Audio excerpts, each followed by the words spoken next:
Hi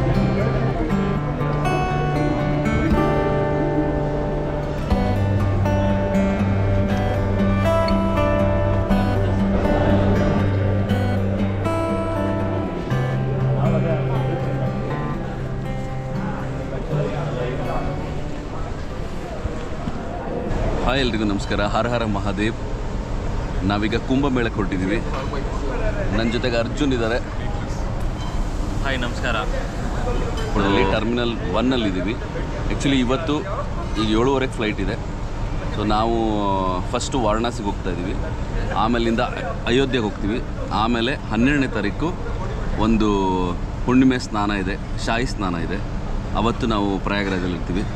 so ನಮ್ಮ ಪ್ರಯಾಣ ಈಗ ಶುರುವಾಗಿದೆ. ಸೊ ಇನ್ನೊಬ್ರು ಇದ್ದಾರೆ ನಮ್ಮ ಜೊತೆಗೆ, ಚೇತನ್ ಅಂತ. ಏನು ಹೇಳ್ತಾರೆ ಚೇತನ್ ಬಾಬು ಅವರು ಭಾಳ ಅನುಭವಿ ಯಾತ್ರಿಕರು ಜೊತೆಗಿದ್ದಾರೆ. ಸೊ ಇವಾಗ ನಮ್ಮ ಪ್ರಯಾಣವನ್ನು ಶುರು ಮಾಡ್ತಿದ್ದೀವಿ ಇವತ್ತು. ಕುಂಭಮೇಳದ ಬಗ್ಗೆ ನಿಮಗೆಲ್ಲ ಸಾಕಷ್ಟು ಮಾಹಿತಿ ಇದೆ. ಇದು 144ನೇ ವರ್ಷಕ್ಕೊಮ್ಮೆ ಬರುವಂಥ ಕುಂಭಮೇಳ. ಒಬ್ಬ ಮಾನವನ ಜನ್ಮದಲ್ಲಿ ಒಂದೇ ಸಾರಿ ಬರುವಂತಹದ್ದು. ಹಾಗಾಗಿ ತುಂಬ ವಿಶೇಷವಾದ ಈ ಕುಂಭಮೇಳಕ್ಕೆ ನಾವು ಹೊರಟಿದ್ದೀವಿ. ಈಗ ಇನ್ನೇನು ಕೆಲವೇ ಕ್ಷಣಗಳಲ್ಲಿ ನಾವು ವಾರಣಾಸಿ ಫ್ಲೈಟನ್ನು ಹತ್ತಾ ಇದ್ದೀವಿ, ಇಂಡಿಗೋ.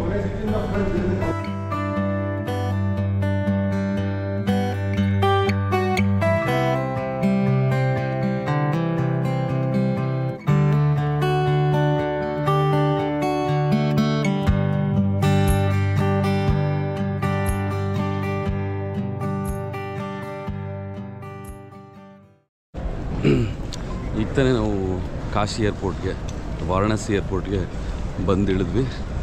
ಫ್ಲೈಟ್ ಲ್ಯಾಂಡ್ ಆಯಿತು. 9:50 ಆಗಿದೆ. ಬೆಳಗ್ಗೆ 7:30 ಹೊರಟಿದ್ದು ಫ್ಲೈಟು, 7:45ಗೆ. ಸೊ ಇವಾಗ 9:50ಕ್ಕೆ ಲ್ಯಾಂಡ್ ಆಗಿದೆ.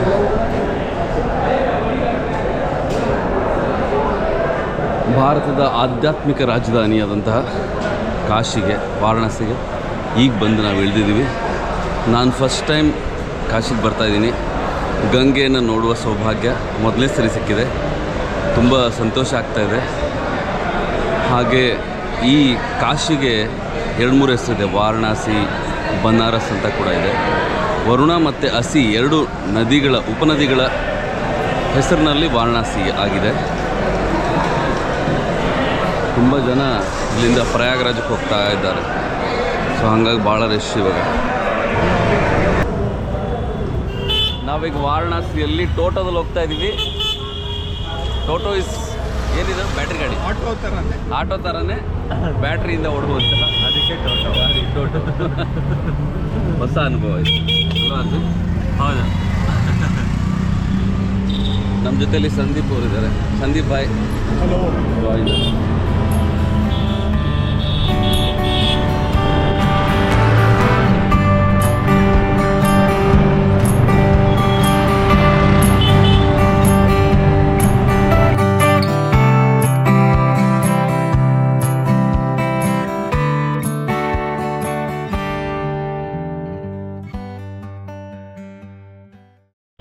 ನಾವೀಗ ಇಲ್ಲಿ ಗಲ್ಲಿ ಒಳಗೆ ಬಂದ್ವಿ, ವಾರಣಾಸಿಯ ಒಂದು ರೋಡಲ್ಲಿ.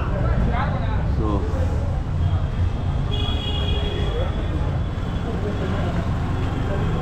ನಮ್ಮ ಹೋಮ್ ಸ್ಟೇ ಇಲ್ಲೆಲ್ಲೋ ಇದೆ. ಹೋಮ್ ಸ್ಟೇ ಅಲ್ಲ, ಲಾಡ್ಜು, ರೂಮು ಎಲ್ಲೂ ಇದೆ.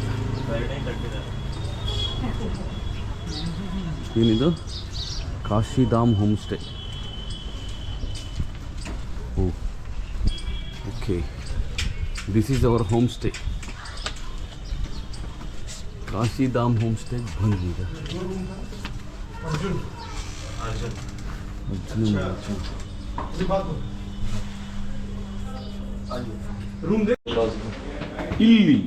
ಇಲ್ಲೊಂದು ರೂಮ್ ಇದೆ.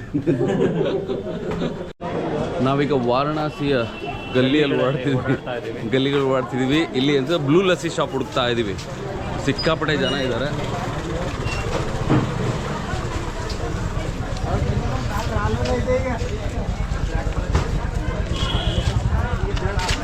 ಯಪ್ಪ ಬಟ್ ಈ ಟೈಮಲ್ಲಿ ಬರೋರು ಲೇಟಾಗಿ ಬರೋದು ಒಳ್ಳೆಯದು. ಎಲ್ಲ ಕಡೆಗೂ ತುಂಬ ರಶ್ ಇದೆ.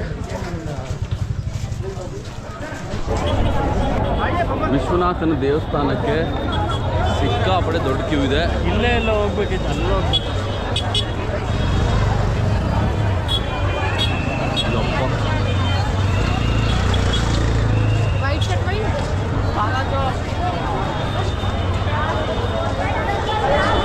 ಸಖತ್ ಜನ ಬಂದಿದ್ದಾರೆ. ಕುಂಭಮೇಳ ಇರೋದ್ರಿಂದ ಅಯೋಧ್ಯೆಯಲ್ಲೂ ಸಿಕ್ಕಾಪಟ್ಟೆ ರಶ್ ಇದೆ ಅಂತೆ. ಹಾಗೆ ಕಾಶಿಲೂ ಕೂಡ ಸಿಕ್ಕಾಪಟ್ಟೆ ರಶ್ ಇದೆ. ತುಂಬ ದೊಡ್ಡ ಕ್ಯೂ ಇದೆ.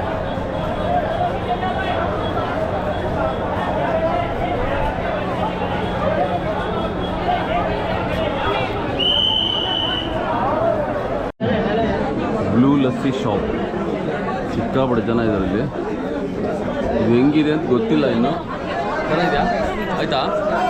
ಯಪ್ಪ, ಇಲ್ಲಿ ವಿಶೇಷತೆ ಏನಂದರೆ ಇಲ್ಲಿ ಯಾರ್ಯಾರು ಬಂದಿದ್ದಾರೋ ಮೋಸ್ಟ್ಲಿ ಎಲ್ಲರದ್ದು ಪಾಸ್ಪೋರ್ಟ್ ಸೈಜ್ ಫೋಟೋ ಇದೆ.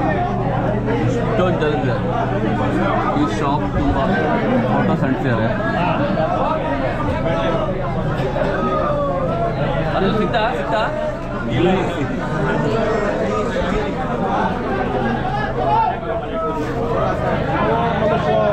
ಕಾಶಿಯನ್ನು ನೋಡೋದು ಈ ಸಮಯದಲ್ಲಿ ಸುಲಭವಾಗಿರಲಿಲ್ಲ. ಏಕೆಂದರೆ ಕುಂಭಮೇಳಕ್ಕೆ ಬಂದಂತಹ ಜನ ಬಹಳ ದೊಡ್ಡ ಸಂಖ್ಯೆಯಲ್ಲಿ ತುಂಬಿದರು. ಹಾಗಾಗಿ ನಾವು ಇಲ್ಲಿಂದ 10 ಕಿಲೋಮೀಟರ್ ದೂರದಲ್ಲಿರುವಂತಹ ಬೌದ್ಧರ ಪವಿತ್ರ ಕ್ಷೇತ್ರಗಳಲ್ಲಿ ಒಂದಾದಂತಹ ಸಾರನಾಥವನ್ನು ನೋಡೋಣ ಅಂತ ಹೊರಟಿದ್ದೀವಿ. ನಾವೀಗ ಸಾರನಾಥಕ್ಕೆ ಬಂದ್ವಿ. ಬೌದ್ಧರ 4 ಪ್ರಮುಖ ಯಾತ್ರಾ ಸ್ಥಳಗಳಲ್ಲಿ ಸಾರನಾಥ ಒಂದು. ಸಾರನಾಥದ ವಿಶೇಷತೆ ಏನು ಅಂದರೆ, ಬುದ್ಧನು ತನ್ನ ಜ್ಞಾನೋದಯದ ನಂತರ ಧರ್ಮೋಪದೇಶವನ್ನು ನೀಡಿದ ಮೊದಲ ಸ್ಥಳ ಇದು. ಇಲ್ಲಿ ಸ್ತೂಪ ಮತ್ತು ಮ್ಯೂಸಿಯಂ ಇದೆ. ನಾವೀಗ ಮೊದಲನೇದಾಗಿ ಮ್ಯೂಸಿಯಂಗೆ ಹೊರಟಿದ್ದೇವೆ. ಇದು ಮ್ಯೂಸಿಯಂನ ಎಂಟ್ರೆನ್ಸ್. ಇದು ಬುದ್ಧ ಮ್ಯೂಸಿಯಮ್ದು. ಟಿಕೆಟ್ ತೊಗೋಬೇಕು, 5 ರೂಪೀಸ್ ಟಿಕೆಟು. ಟಿಕೆಟ್ ಸೆಂಟ್ರ್ ಅಲ್ಲಿದೆ, ಅಥವಾ ಸ್ಕ್ಯಾನ್ ಮಾಡಿ, ಇಲ್ಲಿ ಸ್ಕ್ಯಾನರ್ ಇದೆ, ಸ್ಕ್ಯಾನ್ ಮಾಡಿ ಕೂಡ ತೊಗೋಬೋದು.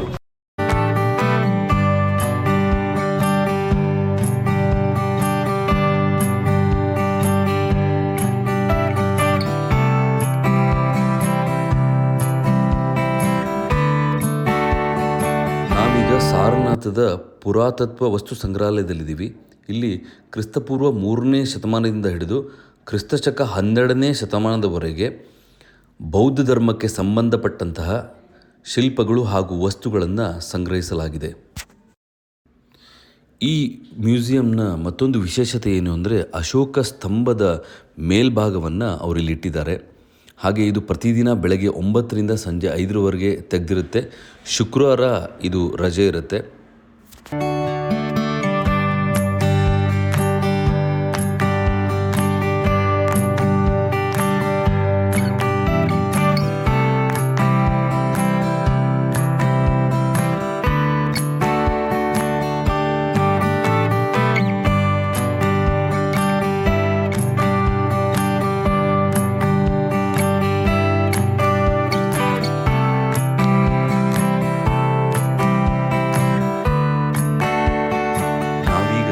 ನೋಡ್ತಿರೋದು ಭಾರತದ ರಾಷ್ಟ್ರೀಯ ಲಾಂಛನ. 4 ಮುಖಗಳ ಸಿಂಹವನ್ನು ಹೊಂದಿರುವಂತಹ ಈ ಲಾಂಛನ ಅಶೋಕ ಸ್ತಂಭದ ಮೇಲ್ಭಾಗದಿಂದ ತೆಗೆದುಕೊಂಡಿರುವಂಥದ್ದು. ಈ ಲಾಂಛನ ಒಂದು ವೃತ್ತಾಕಾರದ ಹಾಸುಗಲ್ಲಿನ ಮೇಲೆ ಅಲಂಕರಿಸಿದ್ದು, ಓಡುತ್ತಿರುವ ಕುದುರೆ, ಎತ್ತು, ಆನೆ ಮತ್ತು ಸಿಂಹದ ಆಕೃತಿಗಳನ್ನು ಧರ್ಮದ ಚಕ್ರದ ಜೊತೆಯಲ್ಲಿ ಪರ್ಯಾಯವಾಗಿ ಹಾಸುಗಲ್ಲಿನ ಮೇಲೆ ಕೆತ್ತಲ್ಪಟ್ಟಿದೆ. ಇದು 2500 ವರ್ಷ ಹಳೇದಂತೆ. ಎಷ್ಟು ಚೆನ್ನಾಗಿಟ್ಟಿದ್ದಾರೆ. ಮತ್ತು ಇದು ಒಂದು ಕಂಬದ ಮೇಲೆ, ಆ ಅಶೋಕ ಸ್ತಂಭದ ಮೇಲೆ ಇದ್ದಿದ್ದು. ಸೊ ಆ ಮೇಲ್ಗಡೆ ಭಾಗ ಮಾತ್ರ ಇಲ್ಲಿಟ್ಟಿದ್ದಾರೆ. ಅದನ್ನು ಕಂಬವನ್ನು ಇನ್ನೊಂದು ಕಡೆಗೆ ಇಟ್ಟಿದ್ದಾರಂತೆ. ತುಂಬ ಟೈಮ್ ಬೇಕಿತ್ತು ನೋಡೋಕ್ಕೆ. ಇಲ್ಲಿದೆ ನೋಡಿ ಆ ಸಿಂಹದ ಲಾಂಛನ ಮತ್ತು ಸ್ತಂಭ, ಅದ್ರ ಮೇಲೆ ಚಕ್ರ. ಆ ಚಕ್ರ ಇಲ್ಲಿದೆ, ಇದೇ ಚಕ್ರ ಸಿಂಹದ ಮೇಲಿದೆ. ಇಲ್ಲಿ ಇವರು ಭಾರತೀಯ ದೇವನಾಗರಿ ಲಿಪಿ ಹೇಗೆ ವಿಕಸನಗೊಳ್ತಾ ಹೋಯಿತು, ಮೊದಲು ಹೆಂಗಿತ್ತು, ಆಮೇಲೆ ಅದು ಹೆಂಗೆ ಅಕ್ಷರಗಳು ಬದಲಾಗ್ತಾ ಈಗ ನಾವು ಬಳಸುವಂಥ ಲಿಪಿ ಹೇಗಿದೆ ಅದರ ಬಗ್ಗೆ ತುಂಬ ವಿಶ್ಲೇಷಣೆಯನ್ನು ಬೇರೆ ಬೇರೆ ಕಾಲಘಟ್ಟದಲ್ಲಿ ಹೇಗೆ ಬದಲಾಯಿತು ಅನ್ನೋದನ್ನು ತೋರಿಸಿದ್ದಾರೆ ಇಲ್ಲಿ.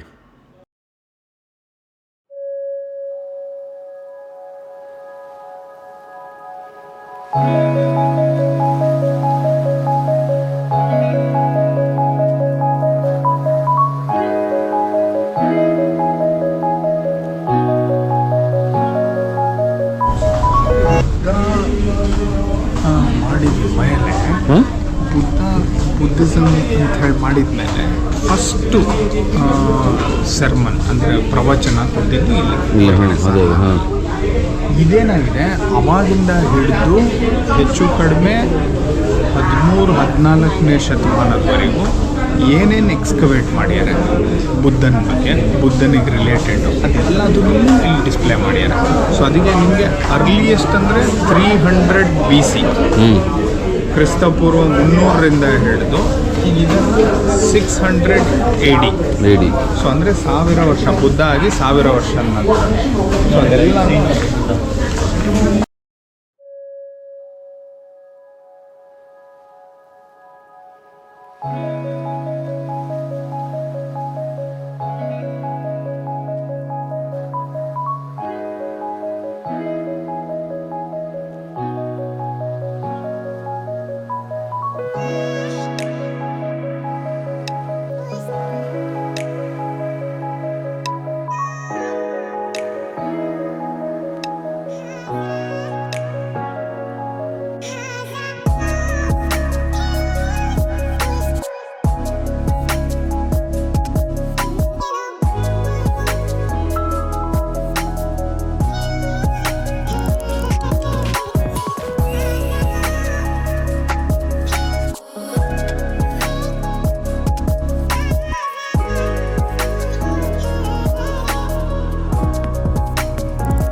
ಈಗ ಟೈಮ್ ಎಷ್ಟು ಅರ್ಜುನ್? 7:45 ಇವಾಗ ಟೈಮು. ನಾವು ಬಾಟಿ ಚೌಕಕ್ಕೆ ಹೋಗ್ತಾ ಇದ್ವಿ, ಕರೆಕ್ಟ್? ಬಾಟಿ ಚೌಕಕ್ಕೆ ಹೋಗ್ತಿದ್ವಿ, ಅಲ್ಲಿ ಊಟ ಮಾಡೋಕ್ಕೋಸ್ಕರ. ಅಲ್ಲೇನೋ ಫುಡ್ ಸಿಗುತ್ತಂತೆ, ಲೆಟ್ಸ್ ಟ್ರೈ. ವಾರಣಾಸಿಯ ಏನು ಆಹಾರವನ್ನು, ಖಾದ್ಯಗಳನ್ನು ತಿನ್ನೋಣ ಅಂತ ಹೋಗ್ತಾ ಇದ್ವಿ. ಅರ್ಜುನ್ ಏನೋ ಟಿಪ್ಪಣಿ ಇದೆ. ಈಗ ನಾವು ಪಾಟಿ ಚೌಕಾಗಿ ಬಂದಿದ್ದೀವಿ. ಏನೇನಿದೆ ನೋಡ್ಬೇಕು ಇವಾಗ. ಸುಂದರವಾಗಿದೆ. Taste of Banaras.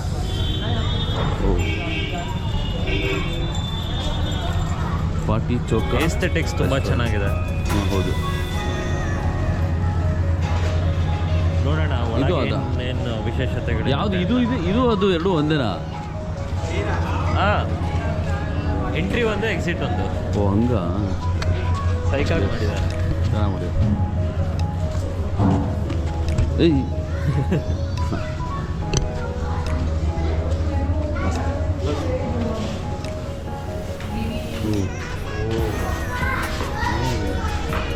ಅವ್ರು ನಿಜ ಬರೋಲ್ಲ.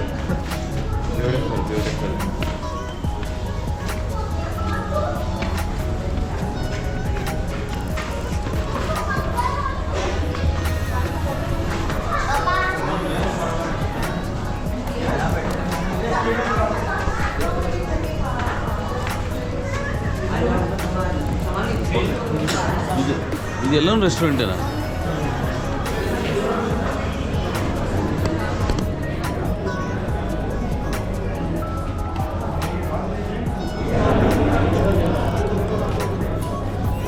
ಇಲ್ಲಿ ಚಪ್ಪಲಿ ಬಿಚ್ಚಬೇಕು.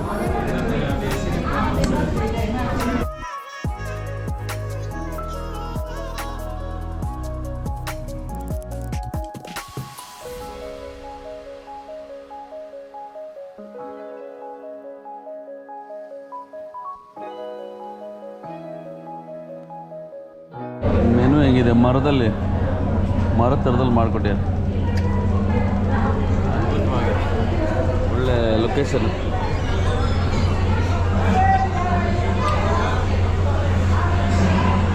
ಸ್ಪೆಷಲ್ ಬಾಟಿ ಚೋಕ ಅಂತ ಕಿಚಡಿ. ಬಾಟಿ ಚೊಕ್ಕ. ಇನ್ನೊಂದು ಕಿಚಡಿ ಹಾಂ.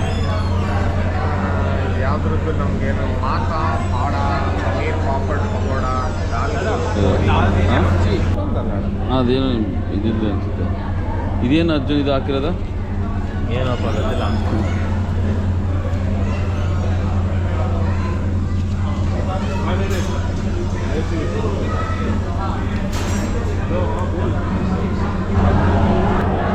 ನಾವು ರೋಟಿ ತಾಲಿ ತೊಗೊಂಡಿದ್ದೀವಿ ನೋಡಿ. ರೋಟಿ ತಾಲಿ ಎಷ್ಟು ಚೆನ್ನಾಗಿದೆ.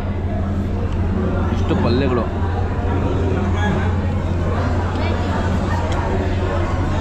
ತುಪ್ಪ ತಂದು ಸುರಿದ್ಯಾ? ರಾಮೇಶ್ವರಂ ಥರ. ಮೇಡಮ್ ಸಕತ್ತಾಗಿದೆ. ಕ್ಯಾ ಕೇಳ್ತಾ ಇದ್ದೀವಿ ಅವ್ರಿಗೆ?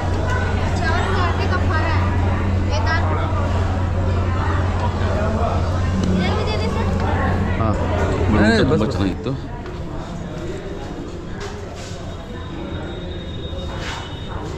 ಭಾಟಿ ಚೌಕ. ಈ ಪ್ಲೇಸ್ ಹೆಸರು ಭಾಟಿ ಚೌಕ ಅಂತ.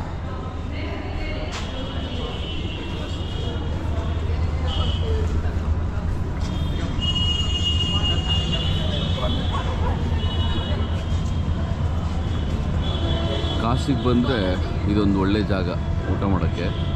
ಬಾಟಿ ಚೌಕ ಅಂತ. ತುಂಬ ಚೆನ್ನಾಗಿತ್ತು ಊಟ. ಇದು